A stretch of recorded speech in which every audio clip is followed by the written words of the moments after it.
shelters? I think the idea that pressure is needed on Israel to make peace is just a nonsense and a fabrication, because Israel has proven at Khartoum after the Six-Day War, Israel's proven at Camp David, Israel's proven at the Wye River, that it wants to make concessions for peace. And for heaven's sake, they withdrew from Gaza in 2005 because they wanted peace. They withdrew from Sinai with the Egypt-Israel agreement because they wanted peace. Israel wants peace. The question is, how do you get there? And this argument that Obama can somehow put pressure on Israel through sanctions is just absolutely... And Israel's getting smaller and smaller. Let me answer your question about the pressure. I can give you the reference. I think that should an American administration decide that enough is enough, should an American administration decide that in order to create conditions for peace in Israel and Palestine, Israel should stop the settlements, not just continue the expansion of the settlement, should stop the settlement, dismantle them, should stop the military occupation, should stop its criminal policies on a daily basis against the Palestinians wherever they are, yes, this can make a very significant change. The Israelis cannot continue their policies without American economical support, moral sanction, and diplomatic aid. This is very, very clear.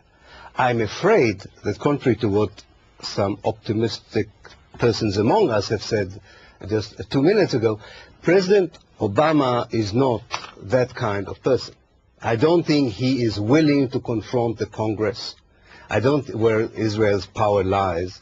I don't think he's really willing to exert that kind of pressure on Israel, unfortunately. Do you not think although I'm willing to speak in a sweeter way, because I might eat my words later on, but I do, and I hope I'm wrong. I mean, there's one of these occasions where I would love to come here and say I was wrong about Obama. I don't think the time has yet come for a fundamental American change. But I do think the gap between the public opinion in the West, including in some very important sections in the American public opinion, especially among liberal Jews, the gap between the transformation that they underwent as decent people, saying we cannot identify anymore with Israeli policies and what Israel stands for, and the abominable policies of the governments of the West, they do not heed to what their electorates are saying about Israel.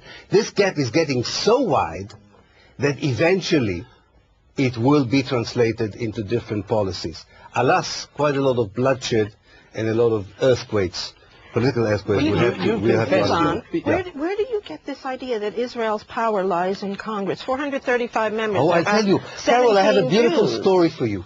I was invited by a representative of the House. 1 minute, be quick. Just very quickly. And he said, I would like to organize a meeting for you with senators and representatives. But we have a problem. They don't want to be seen with you. So we'll meet. I don't know if you know, but there are panels between Congress and the House. We met at the corner of a tunnel so that nobody would see an American senator speaking to someone who's critical about Israel. And Noam Chomsky had a similar experience. Okay, so that's how we got this stupid idea that people in the Congress are afraid to talk against We'll Israel. end on that stupid idea. We must now, ladies and gentlemen, take a very short pause for a break, and when we come back, we'll return again to the audience.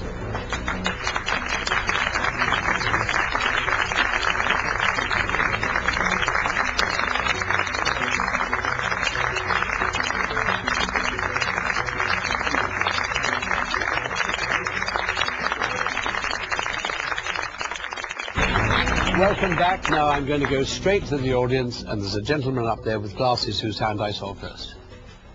My name is Martin Linton. I'm a Member of Parliament and I'm Chair of Labour Friends of Palestine.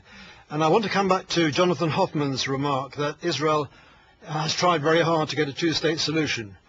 Now, it seems to me that if Israel wants us to believe it is sincere in wanting a two-state solution, there are at least three things it could do straight away. The first would be to stop expanding the settlements in the West Bank. The second would be to stop building the wall inside Palestinian territory. And the third would be to stop expanding the number of roadblocks that are throttling the Palestinian economy. If they're not prepared to do any of those things, how can we believe that they are sincere about wanting a two-state solution? All right, thank you. Let's take the settlements first. Firstly, the Israeli government has ordered some of the outposts, not the settlements, but some of the outposts to be dismantled. And the roadmap which Israel has signed up to includes the removal of most of the settlements. There will be land swaps for some of the settlements, so that is happening. As far as the wall is concerned, the wall is not built along the Green Line, and it's for good reasons. There are some places where, for example, there are high buildings on the Palestinian side which could be used to throw ammunition into Israel. And that is a reason why the wall does not follow the Green Line. And also it doesn't follow the Green Line for practical reasons. As far as roadblocks are concerned, the reason the roadblocks are there is for security. Israel has a right to protect its citizens, and the fact is that there have been people going around with ammunition, with bombs. Look at all the suicide bombs which Israelis were the victims of before the wall was built. And the roadblocks are there purely for security. It has nothing to do with racism or anything like that. It's purely to defend Israeli citizens, just like when we had the IRA in the UK, the government had security measures to protect British citizens from the IRA. All right, Jonathan, I want to go to the lady in the brown.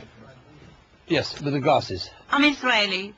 I grew up in on the ruins of Palestinians who are now living in Gaza.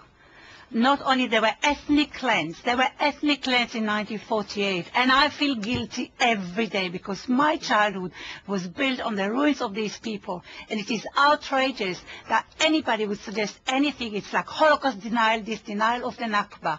And these people, not only they were ethnic cleansed in 1948, they are bombed. They were bombed. They are bombed in Yibni refugee camp, which on the ruins of Yibni refugee camp I grew. And they were bombed for years. And for that reason, I established a group called Islington Friends of Yibni, because I feel we are indebted, and all Israelis should not only just feel sorry and just admit what we've done to the Palestinians. We should also start doing action to help the Palestinians to return to their homes and accept them back to where they Okay, thank you for that. Thank you for that contribution.